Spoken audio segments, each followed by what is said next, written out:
Hello everybody, this is Riker here. Today I'm making a video discussing the TI-99 4A by Texas Instruments. Now, here my example is in box. It's not brand new, but it is in the box, and I will open that just in a moment. Now, my boxed example is nowhere near brand new, and I had to do a decent amount of things to get it working properly. So, you can see it still has all the documentation. No cat. Apologies. So, if I grab all this right here, and I will just lay that out there. And then we will also grab the TextNet documentation, or application card for TextNet, which I'll explain in just a moment. We also have a whole bunch of these function key like tabs, like basically these slide onto the keyboard and you can write the name of what the function key does. I believe one of these are filled out. Yeah, there you can see it pretty decently right there. So put that there. Then in the box you also get the power supply and the RF modulator. It's not in the box because I've already got it set up. So, and then you also get a reference card for basic commands, a card for how to use and set up the video modulator, because as I'll explain later, it's not good. And then you also got a flyer for the Computer Advanced Club of Texas, for Texas Instruments, of course, because Texas. Next, this cardboard foam has the actual PC itself, so let me take it out of that, and we'll continue from there. Okay, so here's the computer out of the box, the TI-99 4A. Now, this is the 1983 revision, which was one of the later revisions. This has the cheaper beige plastic case, and mine kind of rocks because one of the feet is kind of melted, so it's shorter than the other ones. Actually, I think it's two of them. And on the earlier revisions, the power switch isn't up here, but it's actually right down here, which is not here since I have a later revision. And on the earlier black and silver revisions, right here, this is a metal plate, and the keyboard was completely different, and was a completely different, like, keycap design. And on mine, I have a Tectonics keyboard. Now, these later models do have a tendency for the keyboards to fail, and this happened on mine. I had a multitude of different keys that were not registering, or like whenever I boot into BASIC, I had to hit the one key 10 times and it'd count that as one. So it made typing commands very difficult, but I ended up fixing it by, well, unplugging the keyboard and plugging it back into the main board. I'm really not sure what was wrong with it, but it works mostly fine since then. Now, the TI-99 4A uses a RF video modulator, which I have right here. So, and it looks like this. Normally this would have been in the box, but I didn't have mine in the box since mine was already set up. Now, I have this adapter because I have a newer television set that doesn't have screw-on leads, and I don't have the composite cable, so I have to use this. So this converts your computer output to RF, and if I put it back there and plug it in, and then bring up here, it uses a, if we'll focus, it uses a 5-pin DEN connector, which is, the connector itself is compatible physically with the Atari 800 line and 400 line of computers and the Commodore computers, but electrically it's wired differently, so I don't recommend trying to plug that in. And then also the TI-99 4A has a really strange power connector. It's this weird shape, and it has two different voltages, well, 4 pins. It has a ground, a neutral, and a 7 volt, like a 7.8 volt and a 3.5 volt, or maybe 3.3 volt. I can't exactly remember. But let me turn the television on. Okay, television is now turned on and ready. So upon turning the TI-99 4A on, you get, let me To zoom in. I'm gonna turn the light off, try and get rid of the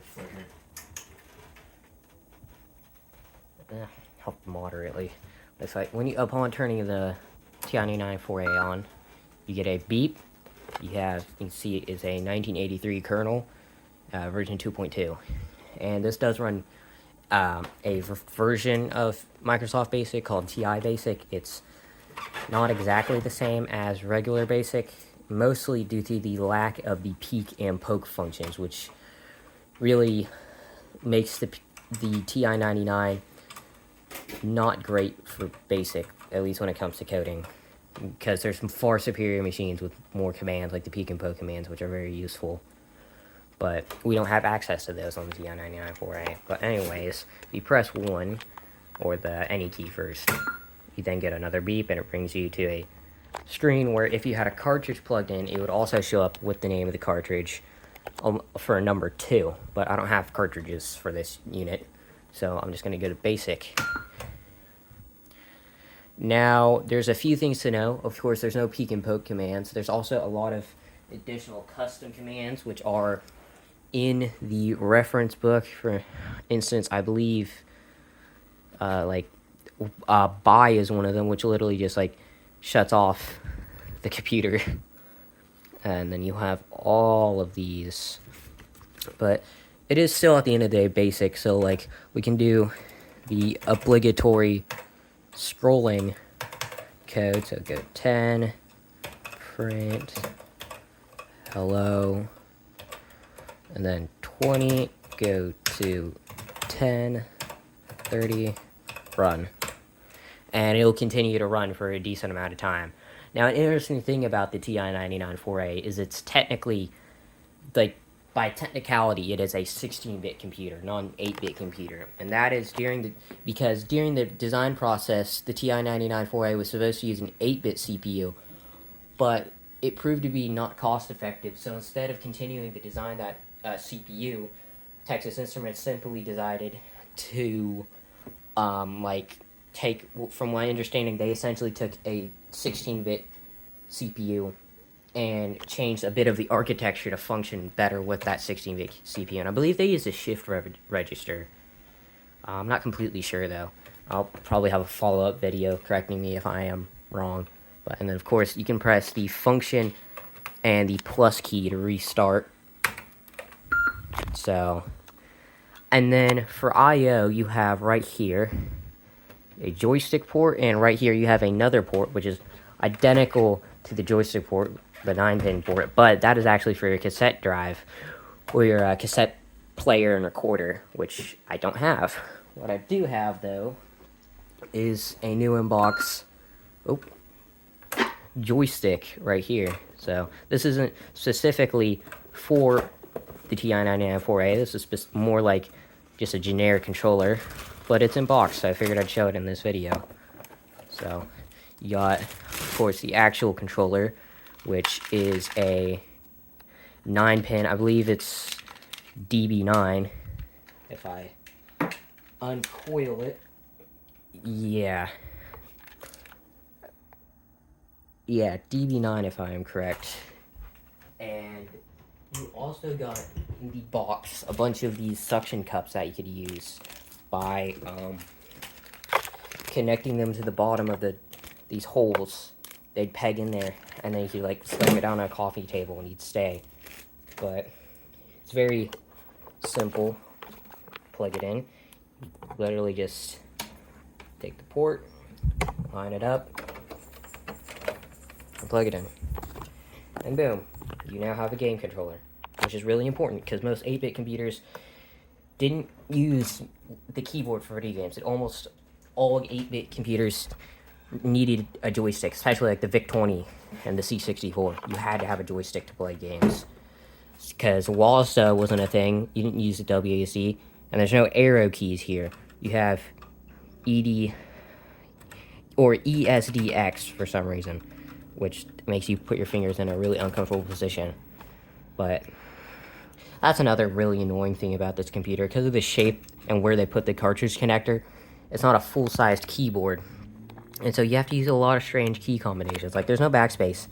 you have to press function 1, which I'm used to because I've been using this for a decent amount of time, or you have to press function and hold it while using the arrow keys. But sometimes I have a tendency to stop paying attention. I'll accidentally let go, and I press like a bunch of E's while trying to cursor up. Also, speaking of, I don't know if it's just an issue with my unit, but I feel like there's no reason for there to be a cursor up and down key because it just doesn't let you use them in BASIC. I'm not sure if that's just a problem with my unit, but you can't use them. Even while using the list command, it just doesn't do anything, which is very odd. Well, let's move on to the documentation. Okay, for documentation, first, this would have came in the box. You also have, this isn't necessary documentation, but this is the computer club for TI. I believe this lasted all the way until 2006 somehow, which is kind of insane. It shows you how dedicated some of these retro gaming enthusiasts can be. And then the aforementioned video modulator manual, which is right there. You have TextNet, which was kind of like a BBS, like an online system, which required you to use the modem. So you can see a picture of a TI-99 4A with a modem and the PEB sidecar system, which is pretty awesome. I hope to get one eventually.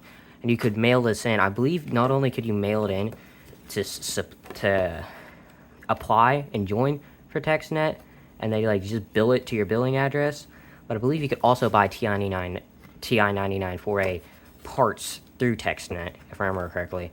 Like they had CompuStar, so you could buy programs from there online. You had electronic travel, electronic mail. Let me zoom in a bit.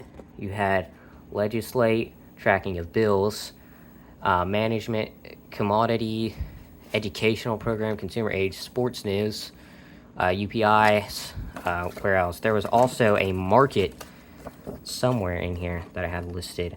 Programming power, no. International document. Okay, that might have been in a different, brochure, but TI-99 was like, it had the TextNet system had its own, market where you could buy things. Oh, and there was this, which is just a warning from, like, the FCC that, you know, if you're an idiot, you can get, oh, shit. Just a warning that if you're an idiot, you can get shocked if you don't set things right up, correctly. So, and then this is your setup manual. It doesn't teach you anything about BASIC, it just teaches you how to, well, plug in the computer. Although these are some very delightful late 70s graphics. And you guys remember when power bricks used to be so heavy that they would often make you screw them in? Yeah, I don't. Also, I say late 70s, which is technically correct, because even though this is a 1983 model, the actual computer released in 78, and they sold it for about 5 years, and they did very little revisions to the documentation, unless absolutely necessary. Here's the addendum, which is like, well, how to set it up on the newer model, like I have. And then in here, there's a market research department flyer.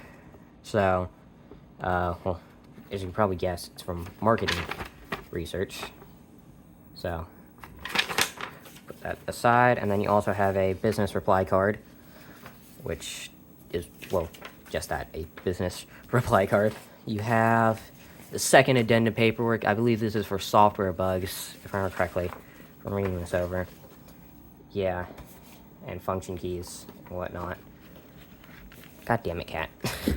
Apologies, the cat does not like to leave my stuff alone. You have, okay, these two coincide with each other, so I'll get to them in a second. Here you have a flyer for Home Computer Magazine. So you had like computer gaming and inside. So this was like a monthly computer magazine from the 80s, like I believe it lasted until like the early 90s. So, and I believe you could also use these to purchase like software and whatnot through mail order. So, and then we have the audio cassette recorder information. These are different brands of cassette recorders that are tested and known by the Texas Instruments Corporation to function with the TI-99 4A, which is interesting because nowadays, like, if I bought this Mac, Apple would not, like, for example, they would never give me a paper on a list of keyboards that are compatible with it. No company would do that. That would cost them too much money. It shows you how times change. So, and then here's the cassette recorder book, or program recorder as they called it, which is, well, for the TI-99 4A home computer, and the 4, not the 4A, but also just the regular 4. You could either power it with an AC cable or 4 C-cell alkaline batteries. And it also shows you how to properly clean it, how to properly insert and erase cassette tapes. Also shows you how to plug in that weird DB9 connector and set it up. You have a volume, a microphone, an earphone, and a remote jack, which it splits out into. And this also tells you how to save and write data, save and load data, as you can see. So, and it's very boring to read through, but it is really interesting at the same time. So, and then you can also load data while using a solid-state cartridge. Like, I'm assuming, like, you could use, like, a RAM extender, because TI-99 4A only has 16 kilobytes of RAM. So I'm assuming you could use a RAM extender probably in the cartridge slot and then use the BASIC to write programs. So, it's a very interesting footnote in computing history, the TI-99 4A is. So I figured I'd make this short little video to show off the TI-99 4A and just kind of show some interesting facts.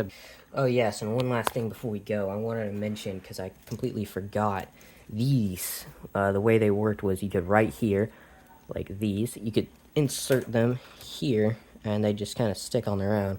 I'm sure you probably have also glued them, but personally I wouldn't have. I don't use them because I have the reference card. So, and I will be photocopying all of this stuff with sometime during this week. So if you have a TI-99 4A, I'll have a link in the description where you can click and view all of the resources that I'll have available. So with that, I hope you enjoyed the video. Have a good day.